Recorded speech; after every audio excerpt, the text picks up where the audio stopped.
It's Wednesday, June 22nd, and if you're moving slower than the U.S. Senate, that's not a good sign. We start here. As new gun legislation is unveiled in Washington, new discrepancies are unveiled in Uvalde. How about trying the door and see if it's unlocked? Officials in Texas are now claiming police didn't even check to see if those classroom doors were unlocked. Meanwhile, several state election officials reveal a pressure campaign straight from the top. The president interrupted and said, "Give the man what he needs, Rudy." He said, I will. The extraordinary testimony and why it could be an even bigger problem now than on January 6th. And if you're accused of sexual assault, do settlements with 20 different women scream nothing to see here? It is still a he said, she said thing, even though there's, 24 accusers with all of these allegations. As Deshaun Watson tries to sidestep lawsuits, he might still be stuck on the sidelines. From ABC News, this is Start Here. I'm Brad Milkey.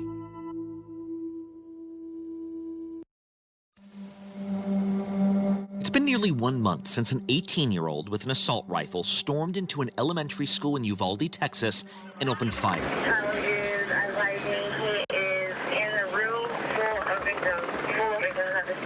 And a lot has happened since. In fact, just overnight, a bipartisan group of senators announced they have successfully cobbled together the most significant gun legislation in nearly 30 years. 87% of gun-owning households in America support making juvenile records available in the background check system, and this legislation will make that possible. What's in this bill? Well, first of all, there's money for states that want to implement red flag laws or certain other anti-violence measures. States can also include violent juvenile crimes in their background checks. And perhaps most significantly, domestic abusers won't be able to buy a gun, even if they're in an informal relationship, like a boyfriend. What we know is that in states that have taken this step already, there are 10% fewer intimate partner deaths. However, there are several compromises in this bill, and one of those is it's not a lifetime ban for those domestic abusers. First-time offenders can regain their right to buy a gun. Still, though, this was a big lift from Republicans, and there are enough of them signed on to potentially break a Republican filibuster. All that happened within a month, and yet, in Uvalde, Texas, the bizarre thing is, we are still waiting on basic information. And we had numerous law enforcement officers and agencies that assisted with the safety release for those students. Remember, directly after that shooting in late May, the head of the school police force, Chief Pete Arredondo, said emphatically that his team did everything they could. They could have pushed through doors, he said, but they were locked. They would have broken them down, but they were just too strong. And yet, at the Texas State House yesterday, we were told those officers were never actually seen even trying to open those classroom doors. The only thing stopping a hallway of dedicated officers from entering room 111 and 112 was the on-scene commander, who decided to place the lives of officers before the lives of children. These are just some of the jaw-dropping details out of Uvalde, and ABC's Maria Villarreal was in Austin, Texas for all this. She joins us from the Capitol right now. And Maria, before we get into this hearing yesterday, can you just help me understand what it's been like for people in Uvalde close to this tragedy? Listen, Brad, I think tense is an understatement in this moment. A good reference is, for example, Parkland. I think 23 days after the shooting, you saw legislators in that state from both sides of the aisle come together and say, we need to do something. Enough is enough, right? In this case, it has been almost a month, and these families haven't even gotten preliminary reports. Her story doesn't end May 24th, 2022. It can't. We sat down in front of the Rubio family recently. They told us they had not heard from the school district, from the city, from DPS troopers, Rangers, FBI. I mean, the list goes on and on. And so, as you can imagine, for the families, this is frustrating, angering, sad even. Think about how long she was there. She was scared.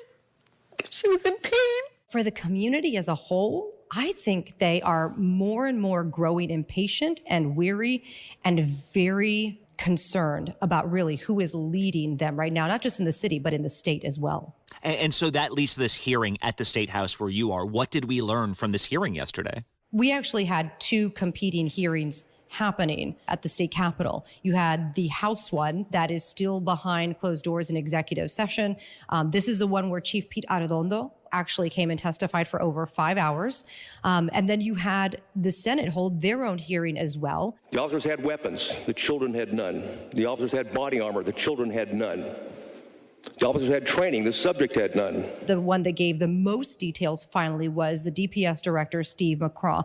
Some of the big nuggets that he talked about was the fact that right around 11:33 is when the shooter gets into the school. And in less than 4 minutes, there are at least 7 officers on the scene getting ready to go in, if not already inside, including Chief Pete Arredondo. There was a sufficient number of armed officers wearing body armor to isolate, distract, and neutralize the subject. So the idea that they didn't have what it takes to go inside and to take on the shooter just isn't true. There is simply, between classrooms 111 and 112, no effective lock mechanisms there at all, right? Correct.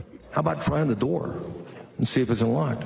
The radios, for example, weren't working. Arredondo said, I didn't have my radio. Well, the reality is that neither his radios with the school district nor the local police department's radios didn't work inside the building. The only radios that were working that day were from Border Patrol. But like in the moments afterwards, the story from Arredondo was one of heroism. How does he explain the disconnect still? Unfortunately, Pete Arredondo would not talk to us.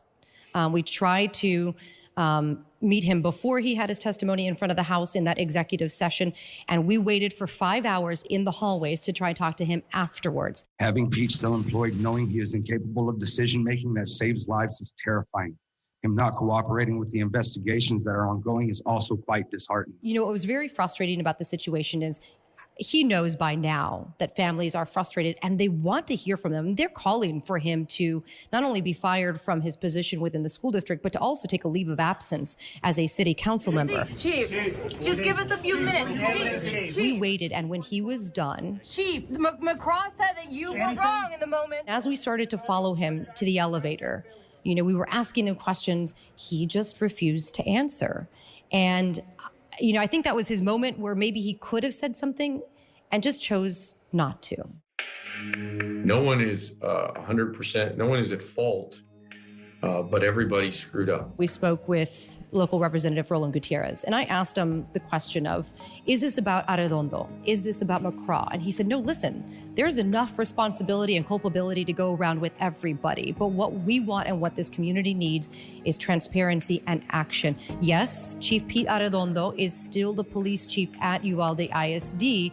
But again, I think a lot more people have to answer a lot more questions before anybody feels like they can move forward.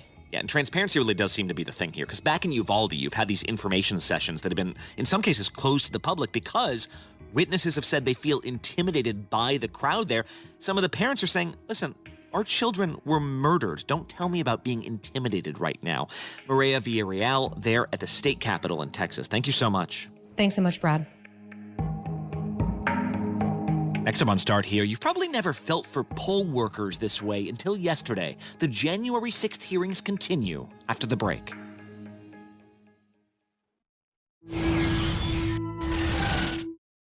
With so much at stake, so much on the line, more Americans turn here than any place else. ABC News World News Tonight with David Muir, America's #1 most watched newscast, now streaming on ABC News Live. You never know what you're going to get on this show. That's all I'm going to tell you. Yes, Whoopi! This mic on? Can you hear me out there? Behind the scenes is always a better show. Absolutely, absolutely. That's what people don't see during the commercial breaks. Right, they don't. What happened? I had no idea really what I was getting myself into. That day that we walked out, I treasure that day. I couldn't sit there. You're doing good, Joy. You're doing good. Oh, yeah, baby. It was crazy. Behind the Table. Listen wherever you get your podcasts. Elizabeth Holmes found guilty on 4 counts of fraud, facing the possibility of decades in prison. Now, we take you inside the courtroom and behind the scenes. The Dropout, Elizabeth Holmes on Trial. Listen wherever you get your podcasts. More Americans choose ABC News, America's #1 news source.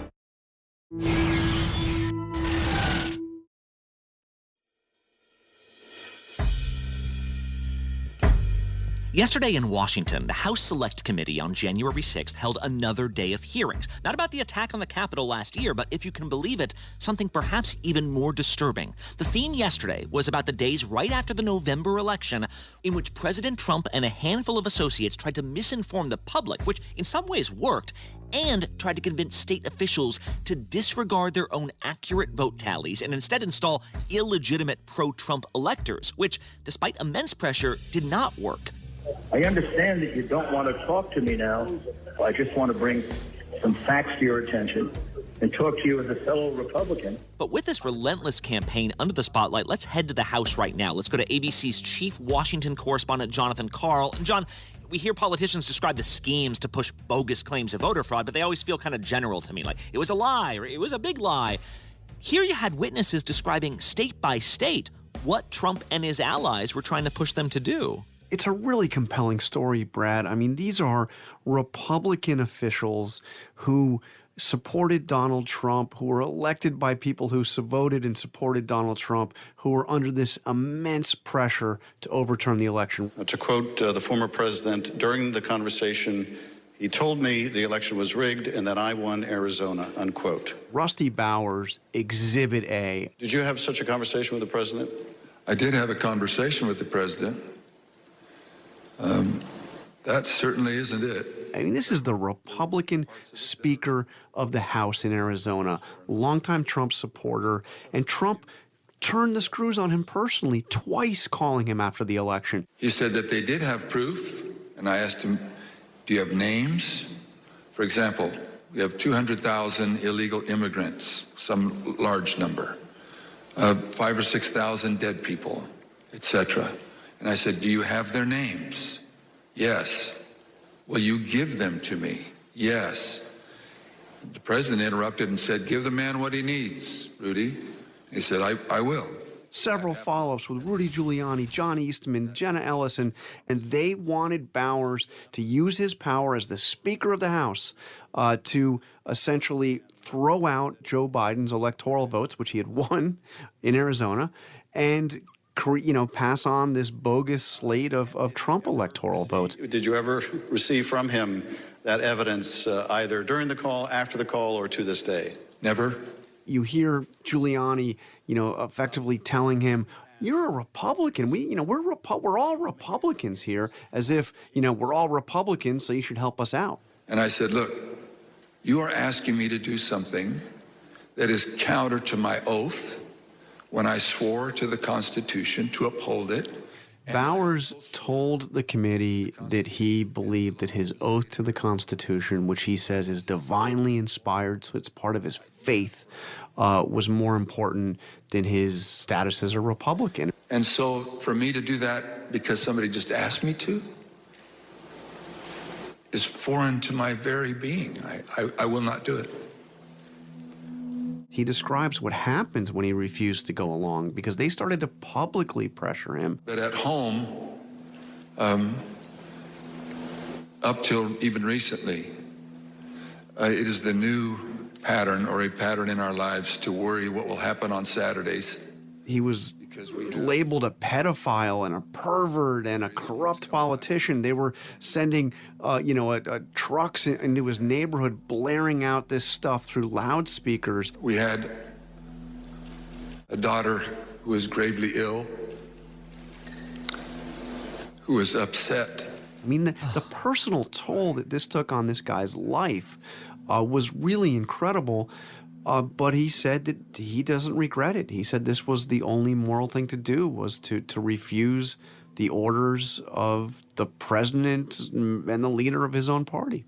Yeah, and you could see him blinking back tears when he described how infuriated he was by this whole concept. And that's not the only state where this was happening, right? Because I remember speaking to the Georgia Secretary of State, Brad Raffensperger, after Election Day. He's insisting everything was on the level. But just now, we're again learning just how much pressure he and his team were under with pretty specific, apparently made-up claims. The committee looked at several other states. I mean, there was Michigan, there was Pennsylvania as well. But Brad Raffensperger's story is, again, incredibly compelling. He had that famous phone call that lasted over an hour on January 2nd.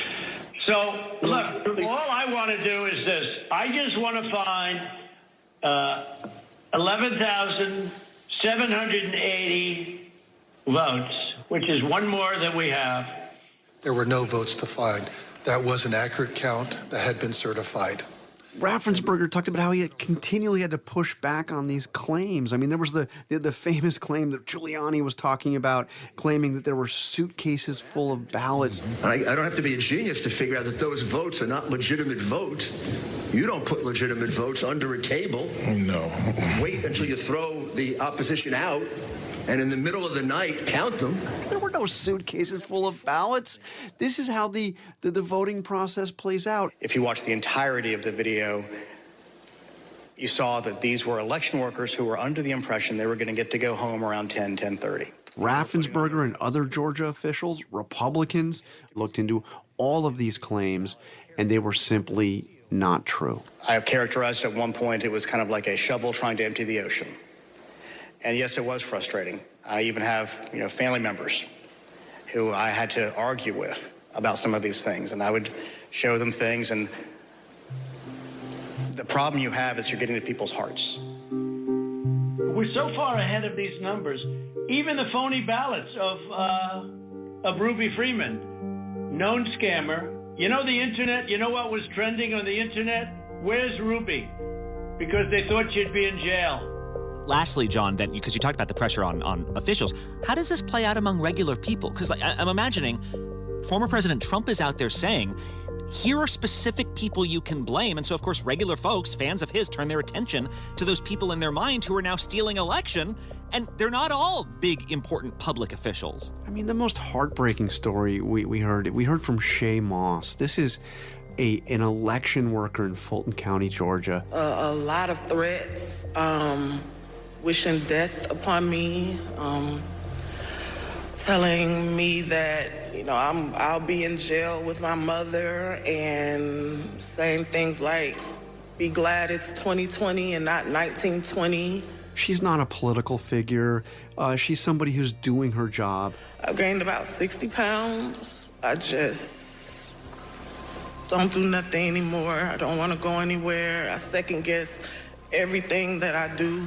Her mother was also an election official, and they together found themselves out of nowhere accused by Donald Trump and Rudy Giuliani of personally carrying out election fraud.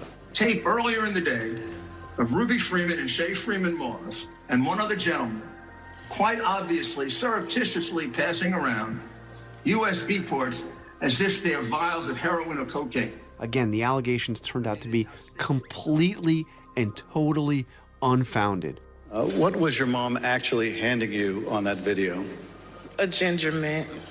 But they found themselves, targeted with threats to their lives. The FBI at one point telling them it would be not wise for them to stay at home around January 6th. Can you imagine this, Brad? And their lives were turned upside down because the President of the United States and his lawyers were personally naming her and her mother, accusing them of something that they absolutely did not do.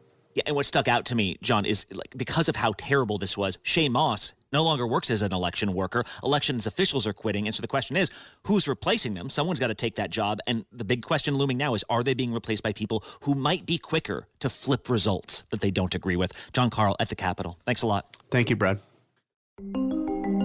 There are not many jobs in the United States that are as highly scrutinized or as highly paid as NFL quarterbacks. When teams select a quarterback, they are trusting that man with the direction, really, of a billion-dollar corporation. So when that employee is publicly accused of sexual assault or sexual misconduct by not one person, not by two people, but by 24 people, you would expect those corporations to be wary. Well, star quarterback Deshaun Watson has not become less valuable in the last year. He's become more valuable. There was a team out there that wanted Deshaun Watson badly enough, that recognized him as a great young quarterback, that it was willing to give the richest guarantee the NFL has ever handed out. Deshaun Watson was hired by the Cleveland Browns this offseason for nearly $250 million. And yesterday, weeks after that signing, attorneys announced he has reached a settlement with most of those alleged victims that had made these claims against him. Let's go to Mary Kay Cabot. She covers the Browns for Cleveland.com and for the Cleveland Plain Dealer. Mary Kay, can you just walk me through where these accusations came from and how this all led to yesterday? Well, these were from 24 massage therapists, mostly in the Houston area, who from about the fall of 2020, they accused Deshaun Watson of sexual misconduct during massage appointments. Most of the cases involve Watson exposing himself repeatedly, attempting to either touch or touching the women with his hands and penis. And the first accuser that actually came forward was Ashley Solis. I replay the incident over and over in my head as if I'm trying to wake up from some horrible nightmare. Only that nightmare is real. She was recently on HBO. She did an interview talking about all of this. But she came forward and filed a suit, and then it just kicked off this string of what ultimately became 24 lawsuits against Deshaun Watson. He requested that I work on his abdomen. But the moment I went above his navel, he told me he didn't want me to work there. He wanted me to work lower. He just kept directing me to go lower. And he has maintained his innocence throughout. I've never assaulted any woman. I never disrespected any woman. I was raised by a single-parent mom. And so ultimately, these things were going to go to trial. All 24 of these were going to go to trial. 20 of the 24 have now been settled. This could mean sort of the beginning of the end of this whole saga. Right. In these settlements, they're not assigning blame one way or the other. They're not saying he did it. They're not saying he didn't do it. But the plaintiffs basically agree not to go further with their lawsuit, and they generally agree not to talk about it anymore. However, critics of Watson have said, 20 settlements with 20 different women does not scream nothing happened here. If you're Cleveland, if you're the NFL, can he play? Should he be playing this year? Like, what happens after nearly 24 settlements over sexual misconduct? Well, first of all, the team has always 100% backed Deshaun Watson. They believe that he is innocent. If we didn't get comfortable with Deshaun the person, it wouldn't have mattered how talented he was. We wouldn't have pursued the trade. Now, Deshaun did admit the other day, I actually asked him this question. He did admit that he is now seeking some counseling, so he's taking advantage of the resources the Browns have made available. I think that will be a mitigating factor in the eyes of the NFL. But the NFL now must decide on the discipline for Deshaun Watson. The personal conduct policy is something that's very important to us. And so the personal conduct policy does not need a criminal violation. Sources have told me that the NFLPA, the Players Association, is bracing for a very long suspension, possibly up to a year. They plan to vigorously fight it. So that's the next big step that everyone has to cross, is to find out what the NFL has in mind and then how Deshaun's side will fight it. I'm wondering about how fans are perceiving this, especially women fans in a sport that has tried to reach out to women in recent years. Like, what are the conversations you're hearing? Well, I think a lot of fans are struggling with this whole situation and grappling with it as time has gone on, after so many suits kept getting filed and there were interviews, and it seemed like Tony Busby had all the momentum. So at that point, it was sort of, 60% of fans that I would run into out on the street would say, geez, I don't know about this. I don't know where this is going. I don't know how I feel about this. And 40% were like, we're going to the Super Bowl and this is going to be great. So, I think it'll probably land back somewhere in the middle now that 20 of these suits have been settled. It's going to be difficult out there in the court of public opinion, and they're going to have to walk this fine line between making it seem like they really do value, respect, and believe women who bring these things up, and also being fair to the fact that there is no evidence that anything happened. Although, as the plaintiff's attorney has been saying for months now, not he said, she said, he said, she said, and then 23 other different women came forward saying, very similar thing happened to me. Mary Kay Cabot from the Cleveland Plain Dealer and Cleveland.com. Thanks so much. Sure. Thank you. Thanks for having me. And one last thing. Nearly everyone who's ever been a regular smoker has a story about trying to quit. It's incredibly hard. But what if it just wasn't? We want to help people stop this smoking, which is causing so much death and disability. Yesterday, the FDA issued a groundbreaking announcement that for the first time, it wants to create a limit for how much nicotine you can put in a cigarette. While nicotine is highly addictive, it's the burning tar and other byproducts inhaled through smoking that cause cancer, heart disease, and bronchitis. To cancer doctors, this is huge. Remember, using tobacco or not remains the single biggest voluntary thing you can do to determine your cancer risk. If cigarettes had less nicotine, people would be able to choose to quit more easily. And the FDA says under this plan, nicotine levels would be so limited that cigarettes, by law, would be minimally addictive or even non-addictive. For all those we lost, for all those we miss, we can end cancer as we know it. If President Biden wanted a moonshot to reduce cancer deaths, well, this is probably the biggest cancer policy change we've ever seen. And yet, just because the FDA will push for this doesn't mean it's necessarily going to happen. It will take nearly a year to draw up the language. After that, it goes through a public comment stage, at which point it would likely face staunch opposition from powerful tobacco industry lobbyists. In every generation, the tobacco industry has produced a new set of products which they claim were less harmful. Until now, the major impact of the introduction and marketing of those products was to keep people smoking. And if it's not ratified quickly, remember, this is still technically up to the executive branch. A new president could tell the FDA to stop working on it. Libertarian groups are already upset about this proposal. After all, this would effectively ban most cigarettes in the country that Americans currently enjoy.